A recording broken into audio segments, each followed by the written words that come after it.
এ এক অদ্ভুত মেলা।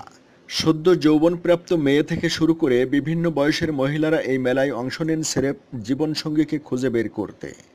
তবে শর্ত একটাই, বিবাহিচ্ছু মহিলাদের কুমারী হওয়াটা বাধ্যতামূলক।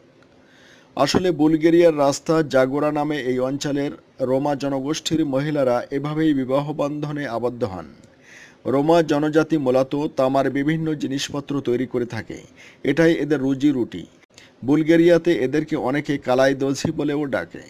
দারিদ্র্য আর অনটন এদের নিত্যসঙ্গী। ফলে বিবাহের মতো ব্যয়বহুল অনুষ্ঠানের আড়ম্বর এদের পক্ষে সম্ভব হয় না। তাই এই মেলায় রোমার জনজাতির কাছে জীবনসঙ্গিনী খুঁজে পাওয়ার একমাত্র জায়গা। পাত্রীর সাজে মেলায় আসা মহিলাদের শুধু পছন্দ করলেই হবে না, পুরুষদের এর জন্য খসাতে হয় টাকাও। কারণ যে পুরুষের যে মহিলাকে জীবনসঙ্গিনী হিসেবে পছন্দ হবে, তার জন্য তাকে যথার্থ দাম দিতে হবে। কয়েক লক্ষ টাকা পর্যন্ত দর ওঠে মেলায় পাত্রী হিসাবে যোগ দেওয়া নারীদের।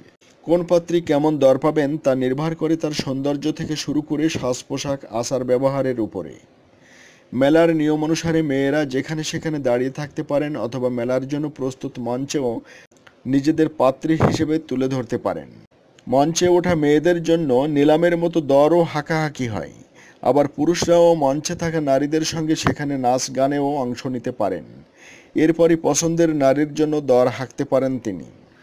এই মেলায় অংশ নিতে মেয়েদের সাজ পোশাকও হতে হয় চটকদার। এখানে নাবালক দম্পতি দণ্ডনীয় অপরাধ হিসাবে গণ্য হয় না। ফলে ১৩ বছরের মেয়ের সমবয়সী পুরুষ সঙ্গী এখানে একেবারেই বিরল নয়। এমনও দেখা গিয়েছে বাবা মায়েরা ছেলেমেয়েকে অল্প বয়সেই এই মেলায় অংশগ্রহণের জন্য নিয়ে এসেছে।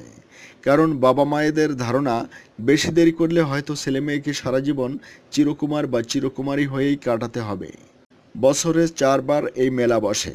সবচেয়ে বেশি জনপ্রিয় বসন্তের মেলা।